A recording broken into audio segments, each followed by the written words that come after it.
오늘 우리에게 주신 하나님의 말씀은 누가복음 2장 1절에서 20절까지 하나님의 말씀입니다. 그 지역의 목자들이 밤에 밖에서 자기 양떼를 지키더니 주의 사자가 곁에 서고 주의 영광이 그들을 두루 비치며 크게 무서워하는지라. 천사가 이르되 무서워하지 말라. 보라, 내가 온 백성에게 미칠 큰 기쁨의 좋은 소식을 너희에게 전하노라. 오늘 다윗의 동네에 너희를 위하여 구주가 나셨으니 곧 그리스도 주시니라. 너희가 가서 강부에 쌓여 우유에 미어있는 아기를 보리니 이것이 너희에게 표적이니라 하더니 보려니 수많은 천군이 그 천사와 함께 하나님을 찬송하여 이르되 지극히 높은 곳에서는 하나님께 영광이요 땅에서는 하나님이 기뻐하신 사람들 중에 평화로다 하니라. 천사들이 떠나 하늘로 올라가니 목자가 서로 말하되 이제 베들레헴으로 가서 주께서 우리에게 알리신 바 이 이루어진 일을 보자 하고 빨리 가서 마리아와 요셉과 우유에 미인 아기를 찾아서 보고 천사가 자기들에게 이 아기에 대하여 말한 것을 전하니 듣는 자가 다 목자들이 그들에게 말한 것을 놀랍게 여기되 마리아는 이 모든 말을 마음에 새겨 생각하니라. 목자들은 자기들에게 이르던 바와 같이 듣고 본 그 모든 것으로 인하여 하나님께 영광을 돌리고 찬송하며 돌아가니라. 아멘. 여러분들과 인사 나누겠습니다. 은혜의 자리에 잘 오셨습니다. 네, 잘 오셨습니다. 모든 만남은요, 상호적으로 만날 때 행복해집니다. 그렇죠? 일방적인 만남은요, 때로는 불편하기도 하고 때로는 부담이 되기도 합니다. 상대는 만나주려고 하지 않는데 계속 쫓아다니면 예전에는 이것을 낭만이라고 했어요. 그래, 끈질기게 쫓아가면서 사람은 정치하는 거지 이러면서 낭만이라고 했어요. 근데 요즘은요, 스토킹 이러면 안 돼요. 이게 상대방에게 엄청난 큰 부담과 아픔이 되기 때문에 또 심심치 않게 뉴스로 이런 얘기들이 올라오죠. 법으로 제정됐어요. 제품 금지 명령을 내릴 수 있도록 법으로 제정이 됐습니다. 여러분, 우리는 하나님과의 만남을 어떤 만남으로 만나고 계십니까? 혹시 우리는 하나님을 스토킹하고 있는 것은 아닐까요? 하나님은 별로 마음이 없는데 우리는 하나님께 이거 달라고 하면서 계속 하나님께 붙잡고 있는 것은 아닐까? 물론 이건 잘못된 생각입니다. 하나님은 결코 우리를 그렇게 생각하지 않으십니다. 우리가 어떤 기도를 해도 하나님은 우리의 기도에 귀 기울이시고 그 기도를 들으시고 하나님 안에서 선을 이루어서 우리에게 가장 합당한 것으로, 가장 복된 것으로 우리에게 응답해 주실 것입니다. 하나님은 그러셔요. 그런데 그럼에도 불구하고 우리 입장에서 또 한 번 생각해 보는 것입니다. 우리가 하나님께서 기뻐 받으실 만한 만남으로 우리는 나아가고 있는가? 하나님께서 우리를 만나실 때 선뜻 마음을 여시고 반가운 만남으로 우리를 만나 주실까요? 이런 질문을 한번 해보는 것입니다. 우리 편에서요. 저는 결혼한 지 오랜 시간이 지난 다음에 지수를 낳았어요. 지수를 낳았는데요, 그 지수를 집으로 데리고 오는데 저희 어머니 표현에 의하면 6.25 때 난리도 아니다 이렇게 표현하실 정도로 막 호들갑을 떨면서 지수를 데리고 왔어요. 나영이가 태어날 때는요, 수요일 저녁이었어요. 그때 교회 부교육자들이 다 그냥 사임을 하고 교육자로 교체되는 시기였가지고 저 혼자 수요일 날, 그래서 나영이 났는데 병원에 못 갔어요. 예배가 끝나자마자 병원까지 어떻게 뛰어갔는지 우리랑 뛰어갔어요. 뛰어갔는데 병원에 딱 도착했는데 나영이가 태어났거든요.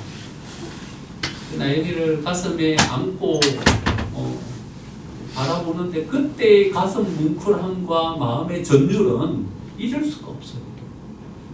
사실은 그때 저희들이 유학하고 돌아온 때였거든요. 그래서 나영이를 임신하고 난 다음에 한 번도 병원을 못 갔어요.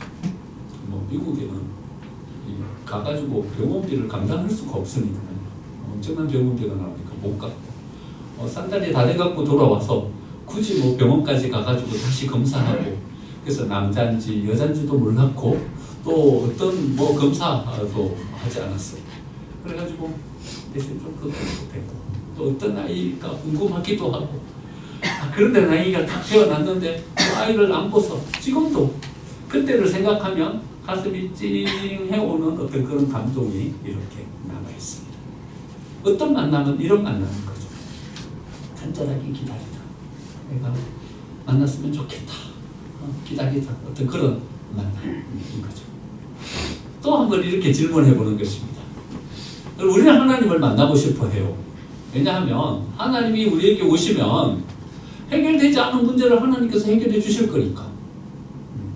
우리가 안고 있는 이 아픔, 이 고통 하나님께서 해결해 주실 것이니까. 아직도 열리고 있지 않는 이 문 하나님께서 열어주시고 길을 제시해 주실 거니까 하나님 우리한테로 오시기를 간절하게. 그런데 이렇게 한번 반문해 보는 것입니다. 하나님도 우리를 간절하게 기다리실까? 하나님도 우리를 간절하게 기다리실까? 2000년 전에 예수님이 이 세상에 오셨을 때 그때는 어땠을까? 오늘 본문이 이제 그 말씀인 거죠. 인간의 몸을 입고 아기 예수님으로 오신 예수님을 제일 먼저 만난 사람은 목자였습니다. 이렇게 생각할 수도 있는 거예요. 아기 예수님을 제일 먼저 만난 사람이 목자이다. 뭐 우리는 이렇게 생각하는 거죠. 그런데 이렇게 생각할 수도 있는 거예요. 하나님의 입장에서요. 하나님이 인간의 몸을 입고 이 세상에 오셔서 제일 먼저 만나고 싶었던 사람이 목자가 아닐까. 이렇게 생각해 볼 수도 있는 거죠. 아기 예수님으로 오셨지만 하나님은 이미 모든 것에 대한 어떤 것을 가지고 계시니까 예수님, 성자 예수님과 저 위에 계신 성부 하나님은 하나이시니까 그 하나님이 이 세상에 인간의 몸을 입고 오셔서 제일 먼저 만나고 싶어요. 그러니까 우리가 어떤 인생의 만남, 인생 만남이라고 생각할 우리의 인생에서 가장 행복하고 고귀한 만남이다 생각되는 그 사람을 우리가 기다리면서 만나듯 하나님이 인간의 몸을 입고 이 세상에 오셔서 제일 먼저 만나고 싶었던 그 사람은 목자. 천사가 그들에게 가서 예수님의 탄생 소식을 전해서 그들이 여기로 온 것이 아니라 하나님이 제일 먼저 천사들을 목자들에게로 보내서 그 목자들을 먼저 부르신 거죠. 그래서 아기 예수님이 제일 먼저 만나고 싶었던 하나님이 이 세상에 오셨을 때 제일 먼저 보고 싶었던 그 사람이 바로 이 목자들이었다는 거죠. 그렇다면 우리는 이런 궁금함을 가지고 한번 생각해 볼 수 있는 것입니다. 목자들이 누구길래 하나님이 이 세상에 오셔서 제일 먼저 만나고 싶었을까? 오늘 본문에는 이렇게 이야기해요. 8절 보니까 그 지역의 목자들이 밤에 밖에서 자기 양떼를 지키던 그 지역이 어디입니까? 베들레헴이죠. 예루살렘에서 베들레헴까지는요 차 타고 20분밖에 안 걸려요. 이게 지척이 아주 가깝게 붙어 있어요. 여기서 구청까지 될까요? 아주 가깝게 붙어 있어요. 그런데 베들레헴에서 예루살렘으로 가는 그 중간에 있는 거기를 지역을 뭐라고 하냐 하면요 베닷게렘이라고 그 지명 이렇게 불러요. 아직도 지금도 거기 가면 그 주변에는 양을 치는 목자들이 양을 치고 있다고 해요. 베닷게렘이라는 지역이에요. 베닷게렘이라는 지역은요 어디에 나오냐 하면 성경을 이렇게 요즘 뭐 검색 기능이 아주 발달되어 있으니까요. 검색해 보면 베닷게렘이 어디에 나오냐 하면 느헤미야에 나와요. 느헤미야가 성벽을 새로 건축하잖아요. 예루살렘의 성벽을 건축할 때 성벽 건축의 한 부분을 담당했던 사람이 누군가 하면 베닷게렘에 거주하는 사람들이 그 분문을 건축하고서 그 건축에 함께 동참했던 거죠. 느헤미야 3장 14절 보면요. 분문은 베닷게렘 지방을 다스리던 레갑의 아들 말기야가 중수하여 문을 세우며 문짝을 달았고. 이 대목에서요, 우리는 또 하나의 단서를 발견할 수 있게 되는 거예요. 베닷게렘 지방을 다스리는 레갑의 아들, 레갑이라는 사람의 어떤 이름을 우리가 딱 발견하면서요. 여러분, 레갑은 우리가 성경에서 잘 기억하고 있는 사람 가운데 한 명이에요. 예레미야서에 나오죠. 예레미야 35장에 레갑의 후예들이 어떤 신앙의 모습을 가지고 섰는지를 우리는 잘 기억해요. 오늘 아침에 좀 약간 귀찮으시겠지만 우리 예레미야 35장으로 한번 가보시죠. 그래서 거기에서 우리 그래서 이 레갑의 자손들에 대해서 어떻게 묘사하고 있는지를 한번 말씀드리면 좋겠습니다. 하나님께서 예레미야에게요, 그 레갑 자손들에게 가서 이렇게 말하라고 합니다. 구약 성경 1109페이지 35장 2절 보면 이렇게 말합니다. 너는 레갑 사람들의 집에 가서 그들에게 말하고 그들을 여호와의 집 한 방으로 데려다가 포도주를 마시게 하라. 예레미야에게 이렇게 말하는 거예요. 레갑 자손들을, 레갑의 그 후예들을 성전으로 데리고 와가지고 포도주를 마시게 주라. 이래 말합니다. 우리가 생각하는 포도주와 그들이 생각하는 포도주는 좀 달라요. 그들은 하나의 문화예요. 물을 마시기가 어려워요. 스케수이기 때문에. 그러니까 포도주는 그냥 식사 때 같이 이렇게 마시는 어떤 그런 음료, 이 정도로 생각해도 뭐 문제 없는. 그러니까 늘 같이 이렇게 포도주랑 같이 식사하는 어떤 그런 문화인 거죠.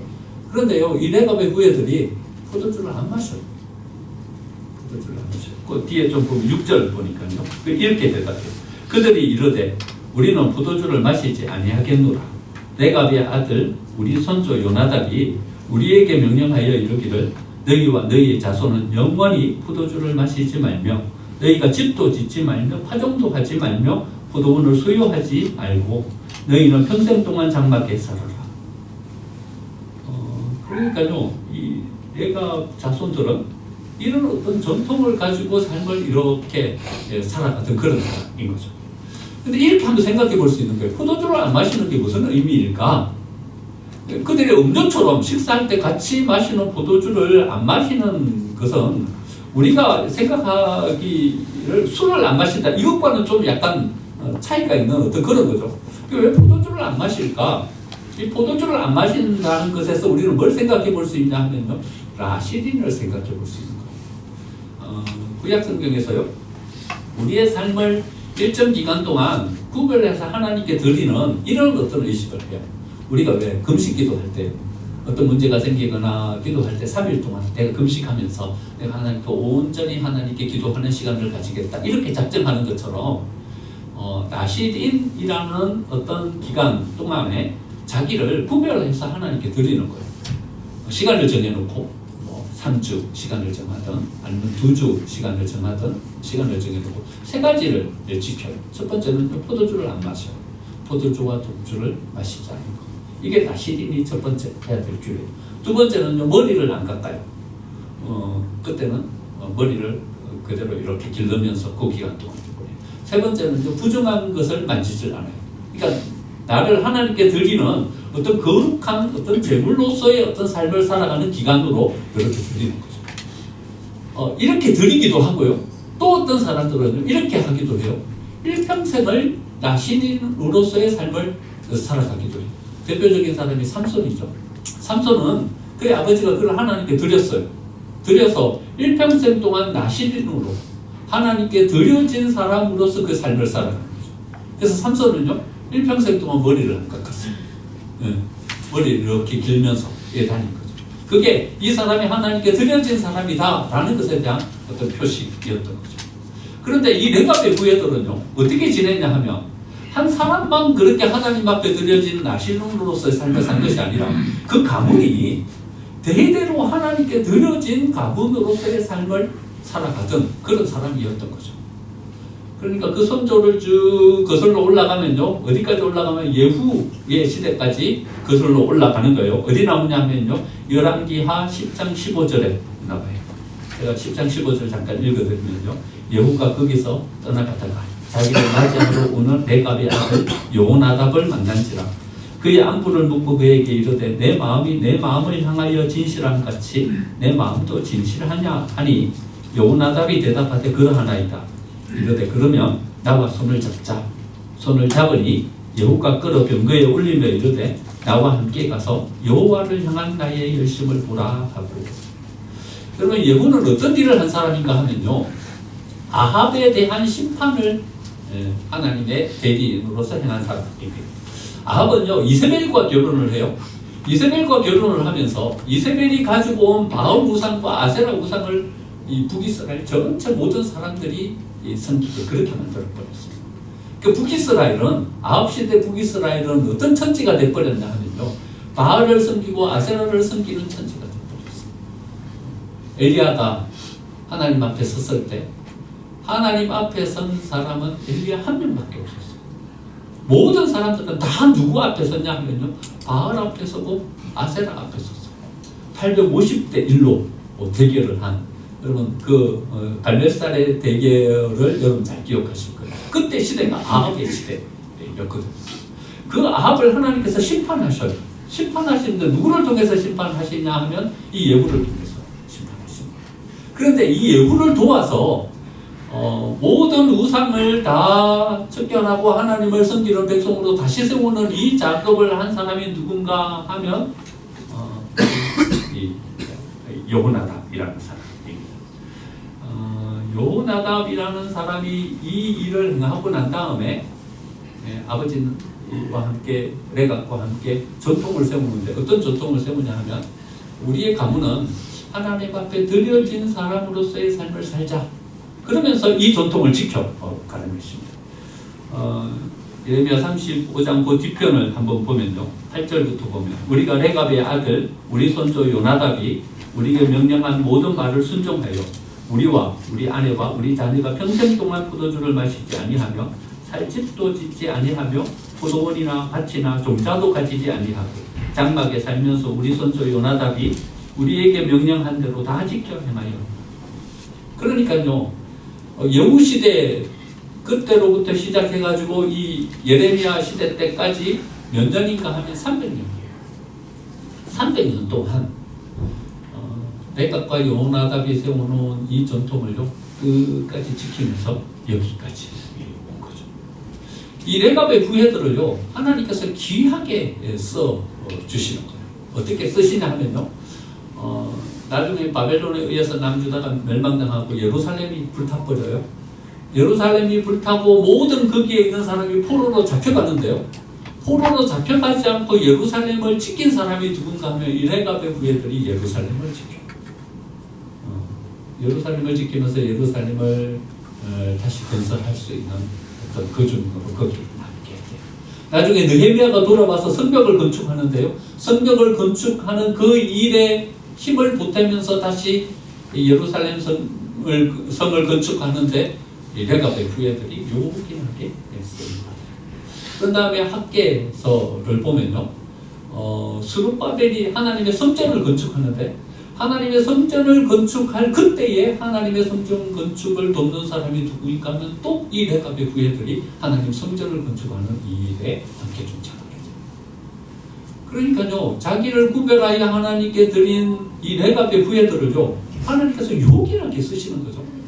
다 포로로 잡혀갔을 때 예루살렘에 남겨두고 예루살렘을 지키는 자로 하나님은 쓰시고요, 나중에 다 허물어져 버린 성벽을 건축할 때, 또 성전을 다시 세울 때 하나님 누구를 통해서 세우냐 하면 바로 이 레갑의 후예들을 통해서 세워가게 되는 거죠. 그런데 이 레갑 자손들이 가지고 있었던 이 전통은 잘 이어집니다. 잘 이어져. 그러면 300년 동안 이것을 이어오는 것도 쉽지 않은 일이잖아요. 그렇죠? 저는 우리 세대를 바라보면서 이런 안타까운 마음을 좀 가집니다. 여러분, 우리는요, 우리 선조들이 우리에게 물려준 신앙의 전통을요, 우리 속에 잘 간직하지를 못했습니다. 우리는 어떤 마음을 가지고 살았냐 하면요, 우리 아버지처럼 살면 안 된다, 이 마음을 가지고 살았습니다. 왜냐하면 너무 힘들고 너무 어려운 시대였기 때문에. 한국전쟁 끝나고 여러분, 우리 얼마나 어려운 시대를 경험했습니까? 그러니까 우리 아버지의 삶, 그 삶을 바라보면서 이런 생각을 한 거죠. 아버지처럼 살면 안 된다. 이것을 극복하고 이겨가야 된다. 더 나은 새로운 삶을 향해서 우리는 나아가야 된다. 이렇게 생각한 거죠. 여러분, 그러면서요, 우리는 중요한 것을 놓쳐버린 거예요. 중요한 것을 놓쳐버린 거예요. 경제적인 풍요, 더 나은 번영, 이것을 향해서 우리는 나아가면서 우리 아버지들이 가지고 있었던 신앙의 전통, 삶을 살아가던 그 정신 다 잃어버린 거예요. 여러분, 제가 고등학교 다닐 때, 중학교 다닐 때 신앙생활 하던 우리 선조들을 보면요, 그때 우리 선조들의 신앙은 고결하고 순수했어요.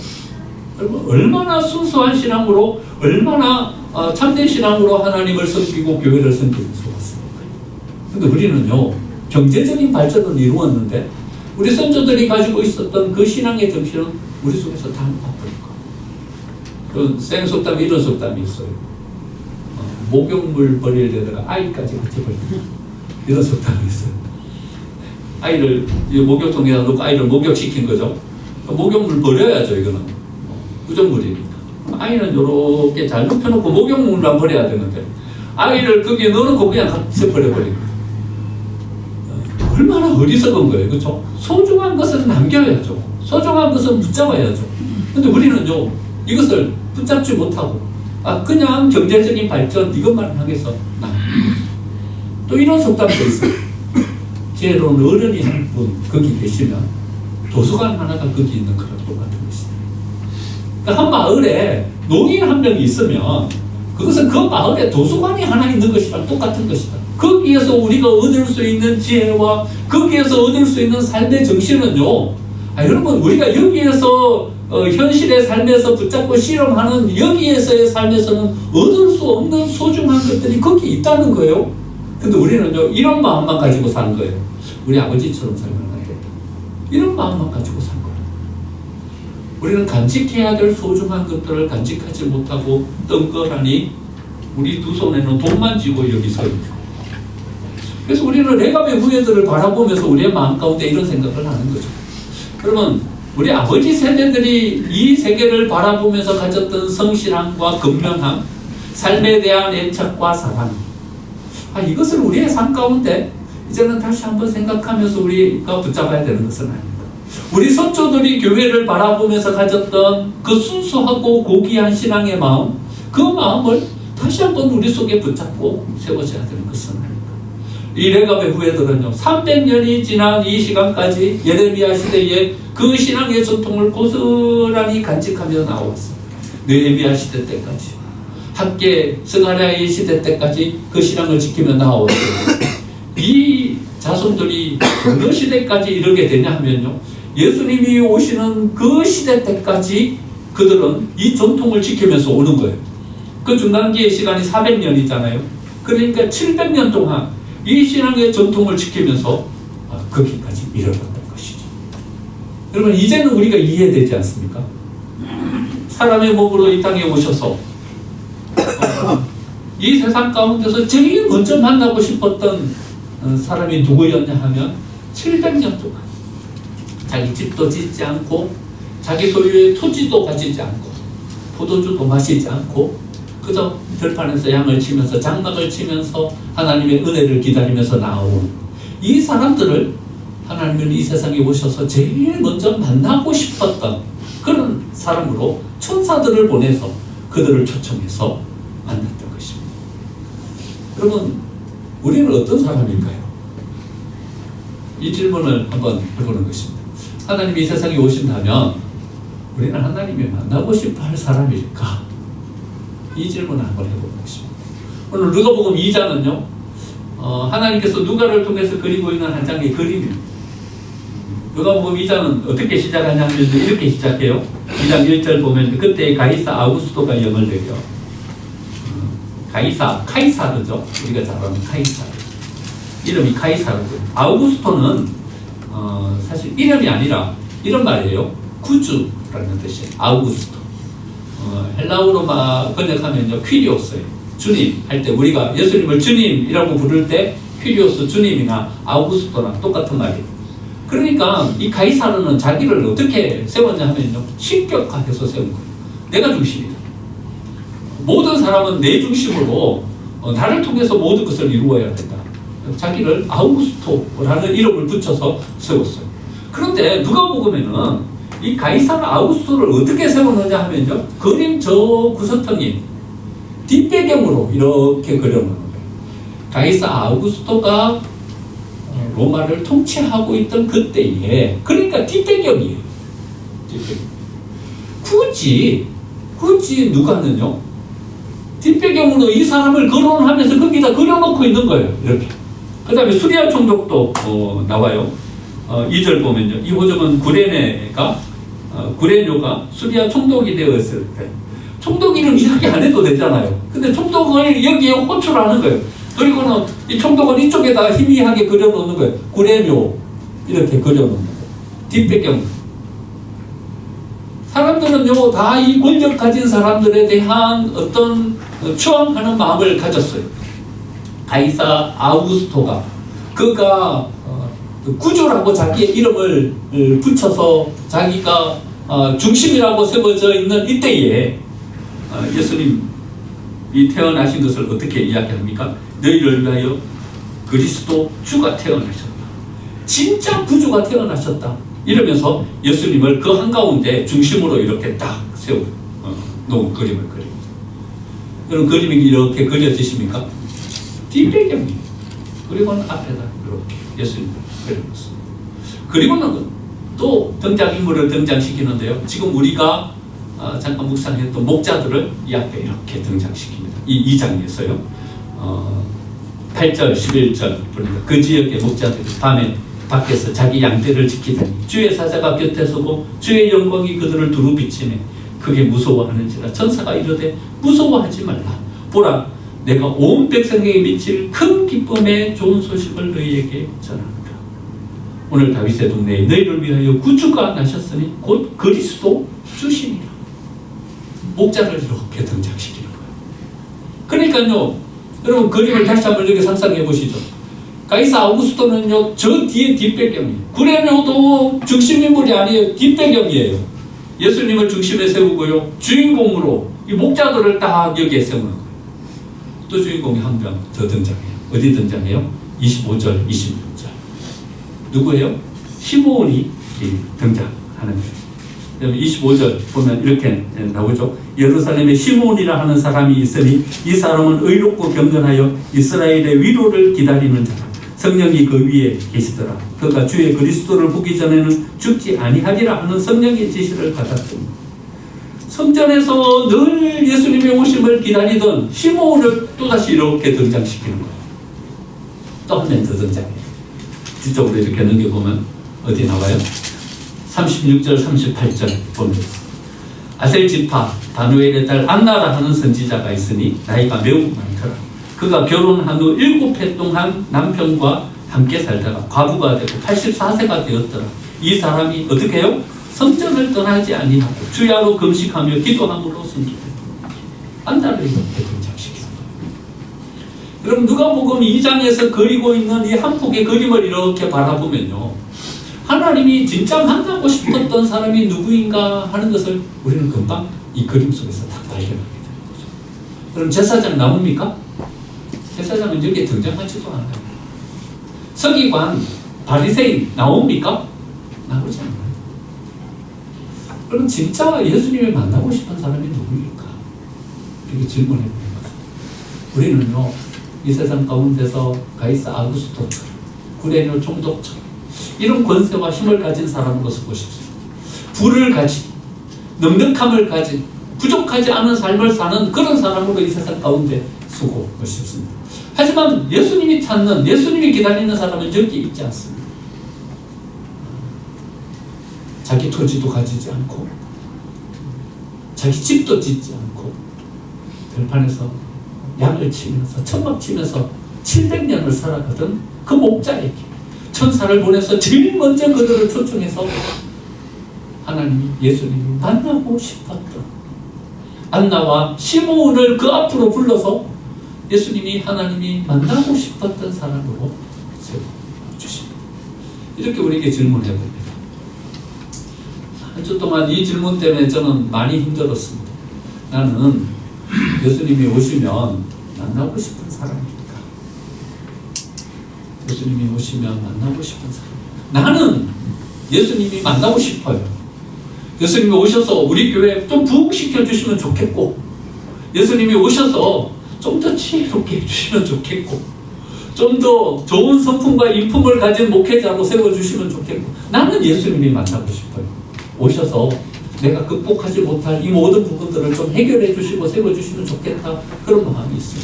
그런데 이래 질문해 보는 거죠. 우리 모두는 이런 바람을 가지고 예수님을 만나고 싶어 하지만 예수님은 우리가 만나고 싶은 사람입니까?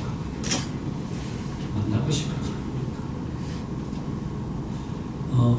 어떤 삶의 한 부분이라도, 우리가 모든 부분을 내가 내 자손처럼 이렇게 살아갈 수는 없지만 삶의 어떤 한 부분이라도 예수님이 찾으시는 그 한 부분이 있어서 예수님이 우리를 향해서 눈길이라도 한 번 주실 수 있는, 우리를 향하여 관심을 가지고 우리를 바라보실 수 있는 그런 삶의 부분이 있지 않아야 될까.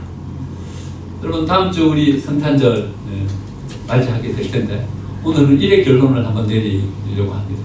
여러분들에게 질문을 드리면서, 여러분들에게 숙제를 드리면서 말씀을 마치려고 합니다. 우리는 예수님이 이 세상에 오시면 만나고 싶은 사람일까요? 이렇게 한번 질문을 던져 봅니다. 이번 한 주 동안 내 삶을 이렇게 살아가면서 우리의 삶의 여러 요소 가운데 하나님께서 찾으시는 어떤 한 부분, 하나님께서 기쁘시게 받아주실 수 있는 한 부분의 삶이 있을까를 한번 찾아보면서 우리의 삶을 한번 살펴보면서 성탄절을 맞이하는 그런 한 주를 보내는 저와 여러분이 되시기를 축원합니다. 아멘.